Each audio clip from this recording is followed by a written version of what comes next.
Morning students, मैं आशा अवस्थी आज आप लोगों को बीएड फर्स्ट सेमेस्टर के फर्स्ट पेपर के विषय में बताऊंगी, जिसमें फ़िलॉसफी एंड एजुकेशनल फ़िलॉसफी जो सेकेंड यूनिट का फर्स्ट चैप्टर है उसके बारे में बताऊंगी। सबसे पहले meaning and definition of philosophy, यानी फ़िलॉसफी क्या है, यानी दर्शन क्या है। दर्शन एक मतलब मनुष्य के अंदर जब कोई क्यूरियोसिटी, ज़्यादा जानने की जिज्ञासा या अपने वर्तमान से वो डिससेटिस्फाइड है यानी असंतुष्ट है, उसके बारे में जानना, संसार की चीज़ों के विषय में समझना कि जब तक अपने उन चीज़ों के आंसर नहीं प्राप्त कर लेता है कि जो इस संसार में विभिन्न प्रकार के रहस्य हैं, ये संसार कैसे बना, कौन सी शक्ति इसका संचालन कर रही है, ये इस तरीके के जब क्वेश्चन उठते हैं तो उससे दर्शन का जन्म होता है। यानी क्यूरियस नेचर, मनुष्य का एक क्यूरियस नेचर है, यानी वो जिज्ञासु प्रवृत्ति है उसकी। और जब तक वो अपनी इसी प्रवृत्ति के कारण वो अपनी जिन प्रश्न उसके अंदर चल रहे हैं उनमें वो क्या हो रहा है, बेचैन हो रहा है। उनके जब आंसर नहीं प्राप्त कर लेता तब तक उसको चैन नहीं आता है, और यही उसकी जो बेचैनी है वो उसके दर्शन की आधारशिला रखती है, यानी फाउंडेशन स्टोन। ये क्या है, जो उसकी बेचैनी है ज़्यादा जानने की, जो सेटिस्फाई नहीं है वो इन चीज़ों से ज़्यादा जानना चाहता है। तो इस तरीके से दर्शन का जन्म होता है, यानी दर्शन मनुष्य के चिंतन की उच्चतम सीमा है, यानी philosophy is the higher limit of human thinking. तो इसमें दर्शन में हम यानी जो हमारा यूनिवर्स है उससे संबंधित सारी चीज़ों की, उसमें कौन सी एक्टिविटी हो रही है, उसकी रियलिटी क्या है, वास्तव में इसका क्रिएटर कौन है, इन सब चीज़ों के विषय में जब हम अध्ययन करते हैं तो वो हमारा दर्शन होता है। अब इसकी मीनिंग, तो जब हम इंडियन कॉन्सेप्ट को पहले समझेंगे तो इंडियन कॉन्सेप्ट में इसका दर्शन का जो उत्पत्ति हुई है वो दृश्य धातु से हुई है, यानी दृश्य शब्द से बना, जिसका अर्थ है देखना, यानी सत्य को जानना, समझना। मतलब जिसमें सत्य दर्शन वह शास्त्र है जिसमें फिलॉसफी वो है जिसमें हम सत्य को जानते हैं, वास्तविकता यानी रियलिटी क्या है। फिर उपनिषद में भी कहा गया है दृश्यते अनेन इति दर्शनम, अर्थात जिसे देखा जाए, सत्य के दर्शन किए जाए, वही दर्शन है। यानी इस यूनिवर्स में जितनी भी खोज हो रही हैं, डिस्कवरी हो रही है, उसका किस कारण से हो रही हैं, और ज़्यादा से ज़्यादा जानना कि इसका यानी गॉड एंड सोल, यानी ये जीव एवं जगत, ह्यूमन बीइंग, अन्य बीइंग जो है, वर्ल्ड है, इनमें क्या रिलेशनशिप है, ये किस तरीके से एक दूसरे पर डिपेंड हैं, इन सब बातों पे जब हम विचार करते हैं लॉजिकली तरीके से, यानी तर्कपूर्ण ढंग से, तो वो दर्शन है। इसी को डॉक्टर राधाकृष्णन जी कह रहे हैं philosophy is a logical inquiry into the nature of reality, यानी हम जब भी कोई चीज़ की तार्किक विवेचना करते हैं तो वो दर्शन के अंतर्गत आता है। वेस्टर्न में फिलॉसफी जो आपका है वो ग्रीक भाषा का जो दो शब्दों से मिलकर बनना है, फिलॉस प्लस सोफिया। फिलॉस माने प्रेम, सोफिया मीन्स ज्ञान, यानी लव फॉर विजडम, यानी ज्ञान से प्रेम। और ज्ञान से प्रेम, तो ये प्लेटो इसी मत के समर्थक हैं। उन्होंने माना है कि जब व्यक्ति ज़्यादा से ज़्यादा जानने का उत्सुक रहता है, यानी वो नॉलेज से प्यार करता है, तो वो दार्शनिक है, क्योंकि वो रुकता नहीं है, आगे बढ़ता रहता है, मतलब नई नई चीज़ों को जानने का उत्सुक रहता है। तो प्लेटो इसी मत के समर्थक हैं। और सोक्रेटिस कहते हैं मतलब थर्स्ट है, जिसको ज्ञान के प्रति अत्यधिक प्यास है, तो वो भी दार्शनिक है। और अरस्तु कह रहे हैं कि मतलब परम तत्व को जो भी मतलब जो परम तत्व है यानी अल्टीमेट रियलिटी है, उसके वास्तविक स्वरूप की जांच करना ही दर्शन है। प्लेटो ने और डेफिनेशन दी हैं, आप लोग को बुक में भी मिल जाएंगी, जैसे पदार्थों के सनातन स्वरूप, यानी knowledge of eternal nature of things क्या है, दर्शन बोध क्रिया का विज्ञान है, यानी science and creation of cognition. Fichte कह रहे हैं कि साइंस ऑफ नॉलेज है ये, और कॉम्टे कह रहे हैं साइंस ऑफ साइंसेज है, यानी साइंस ऑफ साइंसेज कैसे कि इससे विभिन्न प्रकार के जो डिसिप्लिन हैं उत्पन्न हुए। मतलब दर्शन जो है अधिक सभी सब मतलब जो सब डिसिप्लिन मतलब जो सब्जेक्ट हैं उनकी उत्पत्ति दर्शन से ही हुई है। फिर अपने अपने नेचर के अकॉर्डिंग उनको अलग अलग वर्ग में रख दिया गया। जैसे पॉलिटिकल साइंस जो राजनीति से संबंधित है उनको पॉलिटिकल साइंस में रख दिया गया, जो हिस्ट्री से संबंधित है उनको हिस्ट्री में रख दिया गया, एजुकेशन से संबंधित है उनको एजुकेशन में रख दिया गया। तो इसी तरीके से विभिन्न विचारकों ने दर्शन की डेफिनेशन दी हैं। तो जिसके आधार पर हम कह सकते हैं कि ये इस प्रकार का शास्त्र है जिसमें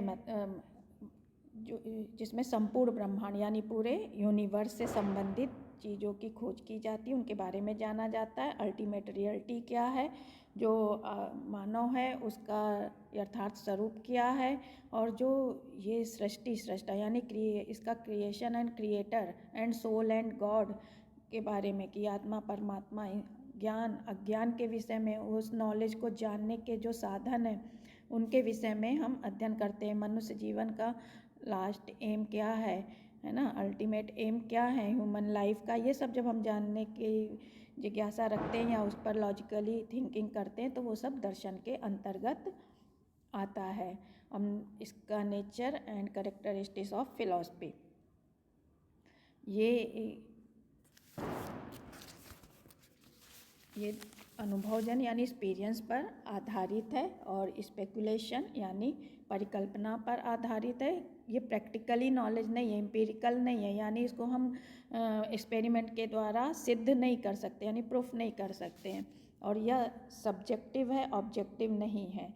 और इसमें हम ब्रह्मांड के अंतिम सत्य की तार्किक विवेचना करते हैं यानी अल्टीमेट रियलिटी की तार्किक विवेचना करते हैं। और यह एक डायरेक्टिव डॉक्ट्रिन है, यानी हमें इससे निर्देश तो प्राप्त होता है लेकिन हम इसमें डेफिनेट तरीके से कुछ कह नहीं सकते हैं। और ये एक लिबरल डिसिप्लिन है, कठोर नहीं यानी रिजिड नहीं है।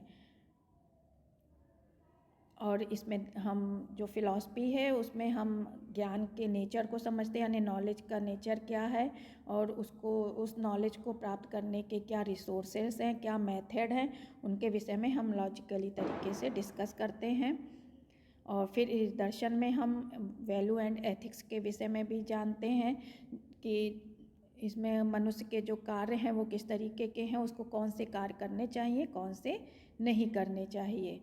अब स्कोप ऑफ फिलॉसफी, तो स्कोप ऑफ फिलॉसफी में मेटाफिजिक्स यानी तत्व मीमांसा, इसमें हम अध्ययन करते हैं कि व्हाट इज रियल यानी रियल क्या है, वास्तविकता क्या है। इसमें इस तरीके के क्वेश्चन होते हैं कि गॉड क्या है, सोल क्या है, दोनों के बीच में क्या रिलेशनशिप है, ये वर्ल्ड का क्रिएटर कौन है ना, ये सारी चीज़ें मतलब ह्यूमन बीइंग की उत्पत्ति किस प्रकार से हुई या अन्य बीइंग की जो अन्य प्राणी उनकी उत्पत्ति किस प्रकार से हुई, इस तरीके के जब हमारे मन में प्रश्न आते हैं तो वो सब मेटाफिजिक्स के होते हैं।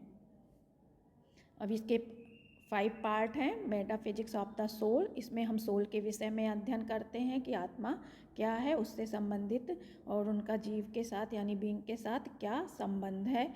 फिर थियोलॉजी, ईश्वर संबंधी तत्व ज्ञान आता है। इसमें ईश्वर के अस्तित्व के बारे में जानते हैं यानी एग्जिस्टेंस ऑफ गॉड, उसके बारे में चर्चा करते हैं। और ये कि गॉड भी एक है कि ये अनेक है, उसका मतलब रूप क्या है, शेपलेस है कि कोई उसका शेप है, ये सब बारे में जब चर्चा करते हैं तो वो थियोलॉजी है।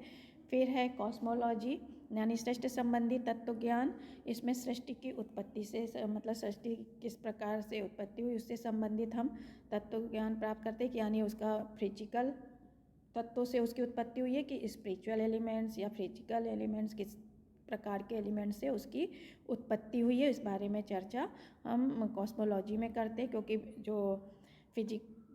जो भौतिकवादी दार्शनिक हैं वो उसमें आपके फिजिकल मैटर से बताते हैं, जो और आध्यात्मिक दार्शनिक हैं वो स्पिरिचुअल एलिमेंट से बताते हैं कि सृष्टि की उत्पत्ति हुई है। फिर ओनटोलॉजी, सत्ता संबंधी तत्व ज्ञान। अब इसमें इस बात पे चर्चा करी जाती है, मतलब पढ़ते हैं कि इसका मतलब सत्ता जो किस प्रकार की सत्ता है, एग्जिस्टेंस यानी स्पिरिचुअल है कि फिजिकल है। तो जो फिजिकल वाले सत्ता को महत्व देंगे, फिजिकल कि वो मैटर से बनी है, नष्ट होने वाली है। स्पिरिचुअल वाले वो आध्यात्मिक तत्वों से निर्मित मानेंगे जो नष्ट नहीं होती है। तो इसमें यही कि मतलब कौन से तत्व नश्वर हैं, कौन से तत्व अनश्वर हैं, मतलब इनमें व्हाट आर द मॉर्टल यानी और elements and universe the immortal, मतलब दोनों प्रकार के तत्वों के विषय में अध्ययन किया जाता है कॉस्मोगॉनी। अब इसमें सृष्टि की उत्पत्ति किस प्रकार से हुई, यानी इसका क्रिएशन किस प्रकार से हुआ है और किस तरीके से इसकी उत्पत्ति हुई है, इसके बारे में हम इसमें कॉस्मोगॉनी में चर्चा करते हैं। अब एपिस्टेमोलॉजी, इसमें हम पढ़ते हैं व्हाट इज ट्रू। हमने उसमें पढ़ा व्हाट इज रियल, अब इसमें हम पढ़ेंगे व्हाट इज ट्रू। जो भी वास्तविकता थी उसको हमने उसमें तत्व मीमांसा में मेटाफिजिक्स में समझा। अब उस वास्तविकता का ज्ञान प्राप्त करने के लिए हम एपिस्टेमोलॉजी की तरफ आते हैं। तो इसमें हमें सत्य ज्ञान के विषय में पता चलता है कि क्या सही नॉलेज क्या है, कौन सा वैलिड है, कौन सा इनवैलिड है, किस तरीके की नॉलेज हमें प्राप्त करनी चाहिए, दोनों में डिफरेंस क्या है वैलिड और इनवैलिड नॉलेज में। इन सब प्रश्नों की जब हम खोज करते हैं तो वो हमारा एपिस्टेमोलॉजी आता है कि किस प्रकार का ज्ञान हमें प्राप्त करना चाहिए, उसका नेचर क्या है ना, उसकी क्या कैरेक्टरिस्टिक्स है, उसकी लिमिटेशन क्या है, ये सब चीज़ें, किस तरीके का करिकुलम निर्धारित होना चाहिए, सब चीज़ों का अध्ययन हम जब करते हैं तो वो एपिस्टेमोलॉजी में आता है। एक्सियोलॉजी, एक्सियोलॉजी में हमारे वैल्यू एंड एथिक्स आ जाते हैं उनके विषय में, मतलब व्हाट इज गुड, उस व्हाट इज गुड मतलब हमारे लिए क्या अच्छा है, कौन से कार्य हमें करने चाहिए, कौन से कार्य नहीं करने चाहिए, इन विषय में जब हम चर्चा करते हैं तो वो वैल्यू एंड एथिक्स यानी एक्सियोलॉजी आ जाता है। तो उसमें भी एथिक्स आ गया। तो एथिक्स में इसमें जो व्यक्ति के व्यवहार से संबंधित चीज़ें होती, कौन से कार्य अच्छे हैं बुरे हैं, इन सब विषय में जब विचार किया जाता है तो वो एथिक्स हो गए। एस्थेटिक ये भावना के क्षेत्र से संबंधित है, मतलब व्यक्ति का हृदय और भाव है उनमें अच्छे विचार शुद्धता आनी चाहिए, वो इससे संबंधित है। लॉजिकली जो हम तर्कपूर्ण चिंतन के द्वारा, कल्पना के द्वारा, इमेजिनेशन के द्वारा थिंकिंग करते हैं और उस पर तार्किक मतलब ढंग से विचार करते हैं, उसके स्वरूप को निर्धारित करते हैं, वो हमारा हो गया लॉजिकल। फिर फंक्शन ऑफ फिलॉसफी, दर्शन के कार्य। तो इसमें दर्शन के कार्य में जो जीवन के विभिन्न प्रकार के जो डिफरेंट प्रकार के सत्य हमें दिखाई दे रहे हैं उसमें से रियल क्या है, क्योंकि हम इस संसार में हर चीज़ सत्य दिखाई पड़ती है, लेकिन दार्शनिक मत के अनुसार जो दिखाई दे रहा है वास्तव में वो सत्य नहीं है, एक माया का रूप है। तो उस इन डिफरेंट सत्य में हमें एक पर्टिकुलर मतलब वास्तविक सत्य की खोज करना है, तो वो दार्शनिक दृष्टिकोण के द्वारा ही हम वास्तविक सत्य की खोज कर सकते हैं। फिर इसके द्वारा हमारे क्या वैल्यू होने चाहिए, क्या आइडियल्स होने चाहिए और उन पर आधारित कौन से हमारे प्रिंसिपल होना चाहिए, तो ये सब हमें दर्शन के माध्यम से पता चलता है। और जीवन को अर्थपूर्ण बनाना, उसको राइट वे बताना, ये सब हम फिलॉसफी के माध्यम से ही कर सकते हैं। हम जीवन के प्रति एक नया दृष्टिकोण पॉइंट ऑफ व्यू हमारा डेवलप होता है, नई टेंडेंसी है ना, और फ्री होके चिंतन मतलब फ्री थिंकिंग की हमें क्षमता दर्शन से विकसित होती है, क्योंकि हम सही समझ हमारे अंदर सही समझ यानी सही अंडरस्टैंडिंग डेवलप होती है, जिससे हमारा क्या होता है विवेक यानी विजडम जागृत होता है, तो हम सही और गलत का निर्णय आसानी से ले सकते हैं। और जो जीवन में विभिन्न प्रकार के अप्स डाउन आते हैं तो दर्शन के ज्ञान होने से हम उनको आसानी से फेस कर सकते हैं, यानी कोऑर्डिनेशन स्थापित कर सकते हैं, उनमें से बैलेंस लाइफ हमारी चल सकती है। जीवन की समस्याओं का सामना करने में व्यक्ति को ये सहायता देता है, क्योंकि कोई भी सिचुएशन हो व्यक्ति उसके माध्यम से उसको फेस कर सकता है। अब है दोनों दर्शन में अंतर बताया गया है इंडियन और वेस्टर्न में। तो जो इंडियन फिलॉसफी का जन्म हुआ है वो दुखों को दूर करने के लिए हुआ। तो 3 प्रकार के बताए गए हैं दुख, जैसे स्पिरिचुअल, फिजिकल एंड सुपरनेचुरल। तो ये जो 3 प्रकार के दुख हैं उनसे छुटकारा दिलाने के लिए इनका विकास किया गया है। और जबकि पाश्चात्य दर्शन जो वेस्टर्न है वो कौतूहल से हुआ है, जैसे आश्चर्यचकित हो जाना, चीज़ों को देखना, फिर उसके विषय में जिज्ञासा उत्पन्न होना कि ये किस तरीके से उसकी खोज में लगना, तो उसके द्वारा विकसित हुआ है। और दूसरा आपका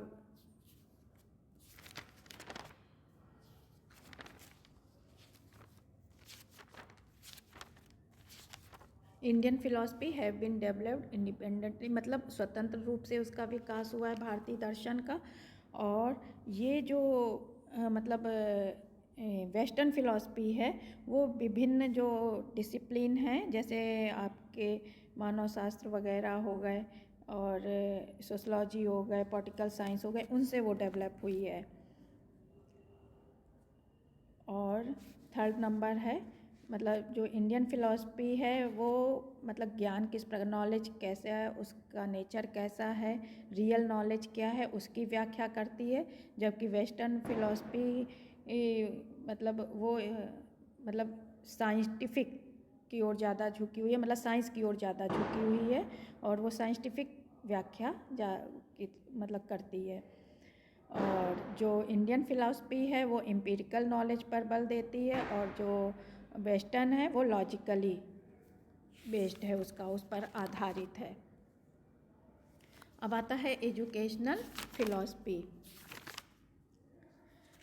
तो जिस तरीके से दर्शन की उत्पत्ति हुई है वैसी तरीके से शिक्षा दर्शन की उत्पत्ति हुई है। जैसे उसमें कौतूहल से जो हम पर अपने प्रेजेंट एरा से संतुष्ट नहीं हैं, डिससेटिस्फाई हैं, तो इसी तरीके से हम अपनी वर्तमान शिक्षा प्रणाली जो है उससे हम डिससेटिस्फाई हैं, संतुष्ट नहीं है और उसको सुधार करना चाहते हैं और उस आगे अच्छा करना चाहते हैं, तो उससे हमारे शिक्षा दर्शन का जन्म होता है।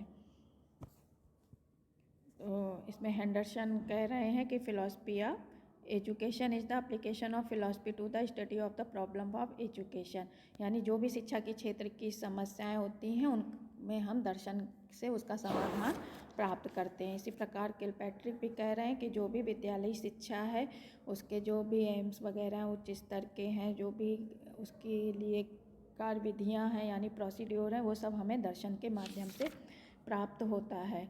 तो इसी प्रकार दर्शन जो शिक्षा दर्शन है दोनों सब्जेक्ट मिलाकर बना शिक्षा और दर्शन को मिलाकर शिक्षा दर्शन बन गया। तो जिसमें हम विभिन्न जो भी हमारे फिलोसफिकल विचारधाराएँ हैं विभिन्न प्रकार की, उनके माध्यम से हम उसका हल प्राप्त करने का प्रयास करते हैं और अपनी शिक्षा प्रणाली को उसी के आधार पर डेवलप करते हैं। अब इसके aims of philosophy of education के हैं, यानी इसमें determination of life value and guidance to their realisation, यानी श्रेष्ठ जीवन मूल्यों का निर्धारण करना, उसके स्वरूप का निर्धारण करना और समस्याओं का समाधान के उपाय खोजना और अपनी संस्कृति का निर्माण करना आदि, ये सारी चीज़ें इसमें आती हैं। ओटावे ने शिक्षा का मेन कार्य संस्कृति मूल्यों और समाज के व्यवहार प्रतिमानों पर ही ज़्यादा बल दिया है और सामाजिक संस्थाओं की व्यवस्था करना। अब nature of philosophy of education, शिक्षा दर्शन की प्रकृति जो दर्शन की थी वही शिक्षा दर्शन की भी, बस एक दो पॉइंट अलग है। जैसे शिक्षा दर्शन दोनों को मिला के बना, एजुकेशन और फिलॉसफी दोनों को ज्वाइंट करके बना है और यह एक इंटरडिसिप्लिन है ना, जो दर्शन शिक्षा की समस्याओं का दार्शनिक समाधान प्राप्त करते हैं, जिसके माध्यम से बाकी सारी चीज़ें वही है कि तर्क प्रधान शास्त्र लॉजिकली ऑब्जेक्टिव है, नहीं है सब्जेक्टिव है, ये सारी चीज़ें उसी तरीके की यहाँ पे। और कि शिक्षा के क्षेत्र से संबंधित जितनी भी हमारी समस्याएं होती हैं, जितनी भी प्रॉब्लम, उनका हम समाधान दर्शन के माध्यम से ही खोजते हैं। अब इसकी आती है यूटिलिटी एंड इम्पोर्टेंस। ये इस यूनिवर्स में मनुष्य के जीवन के प्रति विभिन्न दृष्टिकोण, जितने भी मतलब पॉइंट ऑफ व्यू, विभिन्न प्रकार के पॉइंट ऑफ व्यू का निर्माण करता है और ये जो मानव जीवन की ह्यूमन लाइफ का जो भी एम्स है उसको निर्धारित करने में और उसके उपाय बताता है। जो भी शिक्षा के क्षेत्र से संबंधित समस्याएं या प्रश्न हैं उनको ये सॉल्व करता है और उनको एक इंसाइट देता है उनको समझने की और समस्याओं को सॉल्व करने के लिए, मतलब सूझ देता है। और विद्यार्थियों को भी इस योग्य बनाता है कि वो मतलब दर्शन का ज्ञान प्राप्त करके जो भ्रम और विश्वास हैं उनको एग्जामिन कर सके कितने प्रकार के होते हैं, तो वो दर्शन के माध्यम से हमारे भ्रम दूर होते हैं। और ये बौद्धिक रूप से थॉट प्रोवोकिंग है, यानी पहले बताया कि ये हायर थिंकिंग, इससे मतलब हायर थिंकिंग डेवलप होती है दर्शन के माध्यम से। तो ये मतलब विचारों को उत्तेजित करता है, यानी थॉट प्रोवोकिंग है कि नया नया सोचने की ओर प्रेरित करता है, और ये शिक्षा की समस्याओं का हल प्रदान करता है। फिर इसका क्षेत्र मतलब पहले अभी आपने दर्शन का क्षेत्र पढ़ा था, अब ये स्कोप ऑफ एजुकेशनल फिलॉसफी यानी शिक्षा दर्शन का क्षेत्र। इसमें दर्शन के कॉन्सेप्ट पर अध्ययन किया जाता है, उसका बेस क्या है ना, किस तरीके का समाज, उसकी नीड्स क्या हैं, तो हमारी एजुकेशन की जो प्रोग्रेस होनी चाहिए उसमें उन किन किन चीज़ों को रखना चाहिए वो, और विभिन्न प्रकार की दार्शनिक विचारधाराएं जो आपकी हैं, चार जो मेन हैं, जैसे आइडियलिज्म, रियलिज्म, प्रैग्मेटिज्म, नेचुरलिज्म आदि जो हैं, ये सब इनकी क्या उपयोगिता है शिक्षा के क्षेत्र में, इन सब का अध्ययन करना। और विभिन्न प्रकार की जो शैक्षिक समस्याएं उनका समाधान, राष्ट्रीय एवं सामाजिक जो भी हमारी जो पॉलिसीज़ निर्धारित होती है नेशनल, राष्ट्र की और समाज की, उन इनके माध्यम से हम निर्धारित करते हैं। और जो शिक्षा का पूरा यानी एजुकेशनल जो प्रोसेस चलता है, उसका जो स्वरूप यानी निर्धारित होता है, वो पूरा दर्शन के माध्यम से होता है, चाहे वो करिकुलम हो, चाहे एम्स हो, चाहे टीचिंग मेथड्स हो, सब इसके माध्यम से निर्धारित किए जाते हैं। और सामाजिक एवं राजनीतिक सांस्कृतिक मूल्यों की विवेचना की जाती है। अब इसमें आएगा शिक्षा दर्शन के कार्य। तो function of philosophy of education, इसमें 3 प्रकार के कार्य बताए गए हैं: परिकल्पनात्मक कार्य, मानकीय कार्य, विश्लेषणात्मक कार्य। का मतलब speculative function, normative function, analytical function. तो सबसे पहले हम आते हैं स्पेकुलेटिव फंक्शन यानी परिकल्पनात्मक कार्य में विभिन्न प्रकार की विचारधाराएं हैं। सबने मतलब इसमें एक इमेजिन किया, कल्पना की है कि सृष्टि की उत्पत्ति इस प्रकार ही होगी, आत्मा परमात्मा इस तरीके का होगा। विभिन्न प्रकार की जितनी दार्शनिक विचारधाराएं हैं वो इसमें उन पूरे ब्रह्मांड की रचना किस प्रकार, यूनिवर्स में क्या क्या चीज़ें हैं, सब ने अपनी अपनी विचारधारा के अनुसार खोज की है और किसी जो इस निष्कर्ष तक पहुँचे उसका उन्होंने विवरण किया। तो इनमें हम इस प्रकार के कार्यों की चर्चा करते हैं। मतलब एक एग्जैक्ट तो कुछ नहीं कहा जा सकता, एक अनुमान किया है, कुछ चीज़ें साइंटिफिक रूप से प्रूव, जैसे भौतिकवादी विचारधारा हैं तो वो कुछ साइंटिफिक दृष्टिकोण लेके चलते हैं। तो इस तरीके से स्पिरिचुअल और फिजिकल 2 प्रकार के दृष्टिकोण हैं। उन जिसने जिस तरीके के विचार दिए उस बारे में इसमें चर्चा की जाती है कि मतलब किस आधार पर इस संसार का निर्माण हुआ है, सब अपने अपने विचार के अनुसार ये बात कही गई है। तो ये शिक्षा के परिकल्पनात्मक कार्य की श्रेणी में रखे जाते हैं। जैसे एक एग्जाम्पल, तो किसी ने शिक्षा का उद्देश्य, जैसे आदर्शवादी हैं तो उन्होंने सेल्फ रियलाइजेशन बताया, भौतिकवादी हैं तो अंतिम सुखपूर्वक जीवन जीने का उद्देश्य बताते। तो जैसा जो जिसने उद्देश्य बताया उसी प्रकार के रिसोर्सेस बताए विभिन्न प्रकार के। तो इस प्रकार के से विभिन्न प्रकार की विचारधाराएं उन्होंने अपने अपने साधन मार्ग बताए हैं। तो ये सब आपके परिकल्पनात्मक कार्य में आएंगे। फिर नॉर्मेटिव फंक्शन में जो उस पर विचार हुआ तो उससे जो मतलब जो दिशा निर्देश उसमें प्राप्त हुआ उस बारे में चर्चा हम नॉर्मेटिव फंक्शन में करते हैं कि किस तरीके के उद्देश्य हैं, उस तरीके के हमारे समाज की नीड्स क्या हैं, उनके आधार पर हमें उन उद्देश्यों को निर्धारित करना है और अपनी संस्कृति और सभ्यता के अनुसार एक क्राइटेरिया निर्धारित करना है और वैसे शिक्षा का स्वरूप निर्धारित करना। मतलब एक क्राइटेरिया बनाना किस तरीके की हमारी समाज है, उसकी विभिन्न विचारधाराओं को ध्यान में रखते हुए हम अपनी समाज की आवश्यकताओं के अनुसार उन साधन मार्गों को अपनाएंगे और शिक्षा व्यवस्था में लागू करेंगे। एनालिटिकल फंक्शन में मतलब उसके गुण दोषों को, जो भी विचारधारा उनके जो विभिन्न प्रकार की विचारधाराएं हैं उनके आधार पर हम अपनी समस्याओं का समाधान खोजते हैं। लेकिन हम सबसे बड़ी बात है कि उसके मेरिट और डिमेरिट्स क्या हैं उन पर भी विचार करेंगे और आज के परिप्रेक्ष्य में जो चीज़ लागू होंगे, मतलब एक तरह से फीडबैक भी प्राप्त करना। जैसे कोई भी एजुकेशन पॉलिसी है या शिक्षा का स्वरूप जो भी निर्धारित किया जाता है तो उसके पहले हम दोनों पक्ष देखेंगे, एनालिसिस करेंगे, तब हम उस प्रणाली को अपनाएंगे। यानी कि इस तरीके से कि जैसे आई कोई चीज़ उसको ऐसे नहीं रख देना, उसका मतलब शिक्षक का कार्य है कि उसके गुण दोषों के आधार पर यानी मेरिट डिमेरिट के आधार पर विवेचना करना और तर्कसंगत चीज़ों को ही अपनाना है, और जो तर्कसंगत नहीं है उनको त्याग देना या उनको अपनाना नहीं है। तो इस प्रकार से शिक्षा का स्वरूप निर्धारित होता है कि अब जैसे दोनों प्रकार के दर्शन बताए हैं, जिसमें जिस प्रकार की शिक्षा प्रणाली है उसी को हम अपने हमारे वर्तमान परिप्रेक्ष्य के लिए जो सही होगी उनका विश्लेषण करके हम उसको रखेंगे, जिससे हमारे मतलब तीनों पक्षों का विकास हो सके, यानी कौन कौन से प्राकृतिक, सामाजिक और आध्यात्मिक यानी फिजिकल, सोशल और स्पिरिचुअल तीनों पक्षों का विकास हो सके। तो ये था शिक्षा दर्शन के कार्य, यानी ये फर्स्ट चैप्टर आपका कंप्लीट हुआ। उम्मीद है कि आप लोगों को समझ में आ गया होगा। धन्यवाद।